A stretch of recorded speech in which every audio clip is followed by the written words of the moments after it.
आवाज महाराष्ट्राचा। नमस्कार, मी सुद्धा संध्याकाळमध्ये आपलं सगळ्यांचं स्वागत। बंधू अशोक खरात यांच्याकडे अनेक राजकीय नेत्यांची कुंडली असल्याने ती कधीही उघड होऊ शकते, म्हणून आमच्या माहितीप्रमाणे बंधू अशोक खरात यांच्या जीवाला तुरुंगात धोका होऊ शकतो अशी भविष्यवाणी माजी खासदार तथा उद्धव बाळासाहेब ठाकरे पक्षाचे नेते विनायक राऊत यांनी व्यक्त केली आहे। ठिकाणी होताना पाहायला मिळत आहे।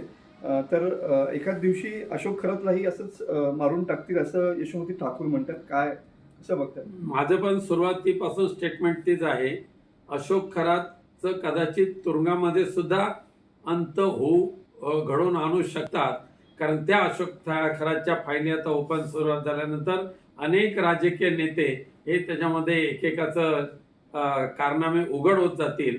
काल शेळकेंचा झालेला अपघात हा अपघात नसून तो घडवून आणलेला अपघात आहे असं जे म्हटलं जातं त्यामध्ये तथ्य आहे, कारण तो अशोक खरातच्या ह्या प्रकरणामध्ये एक महत्त्वाचा दुवा होता आणि त्यामुळे असे एक एक दुवे कोसळायला लागले की अशोक खरातची केस कमजोर होईल।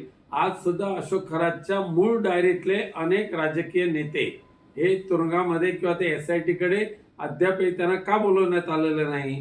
आता विखे पाटील जे मंत्री महोदय आहेत त्यानंतर केसरकरांचं नाव पुन्हा पुन्हा सांगितलेलं आहे की तेच केसरकर सर्वांना घेऊन गेले, मग केसरकरांना अद्याप SIT का बोलवत नाहीये? त्याच्यामध्ये का कोणाचा राजकीय वरदहस्त आहे? एकनाथ शिंदे, केसरकर हे सगळे पूजेला बसलेले आहेत, पूजा करतायत, हे सगळं दाखवलेलं आहे। आणि कोणत्या परिस्थितीमध्ये विखे पाटील साहेबांनी म्हटल्याप्रमाणे त्याला राजकीय वरदहस्त असलेल्या व्यक्ती अशोक खरातच्या प्रकरणामध्ये खूप असल्यामुळे SITची चौकशी सुद्धा केवळ आणि EDची चौकशी केवळ त्याच्या मालमत्तेपुरती होते आणि चाकणकर या कुटुंबियांपुरती एक चौकशी सीमित केलेली आहे। बाकीच्यांना कदाचित संरक्षण देण्याचं काम चाललेलं आहे। खरातची 90 ते 100 कोटींची मालमत्तेची माहिती सध्या EDला मिळाल्याची माहिती मिळते। EDने पूर्ण शोध घेतला तर कित्येक पटीने मिळू शकेल असा अंदाज सर्वांचाच आहे। मी ॲक्सिस बँकेत असताना माझ्या समोर देखील धर्मांतराची प्रकरणं झाली।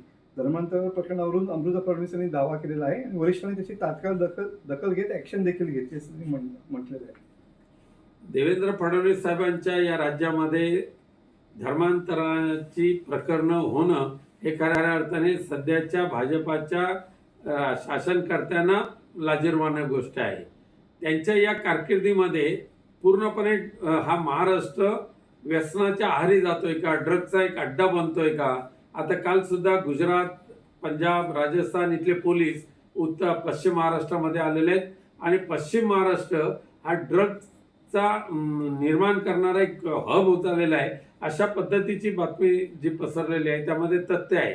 इथे सुद्धा सिंधुदुर्ग असेल, रत्नागिरी असेल, गोव्यातून येणारा संपूर्ण ड्रग हा गोव्याच्या मार्फत सिंधुदुर्ग, रत्नागिरीपर्यंत येतोय, परंतु त्याच्यावर कोणत्याही परिस्थितीत 100% बंदी येऊ शकली नाही।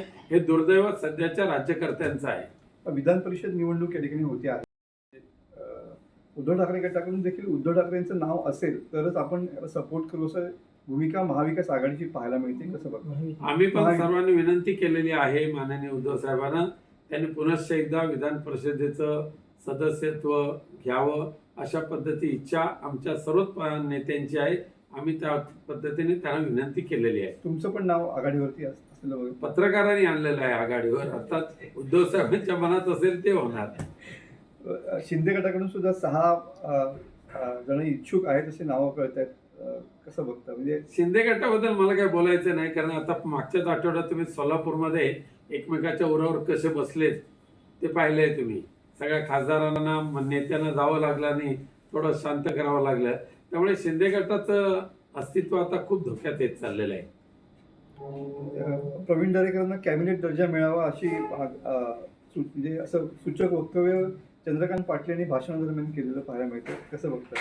ही चापलुसी चाललेली आहे एकमेकाची आणि सत्तेला हपापलेले जे लोक आहेत ते सध्या दुर्दैवाने मंत्रिमंडळाच्या आसपास फिरतात, मंत्रिमंडळामध्ये आहेत, त्यामुळे महाराष्ट्र पूर्णपणे उद्ध्वस्त होत चाललेला आहे।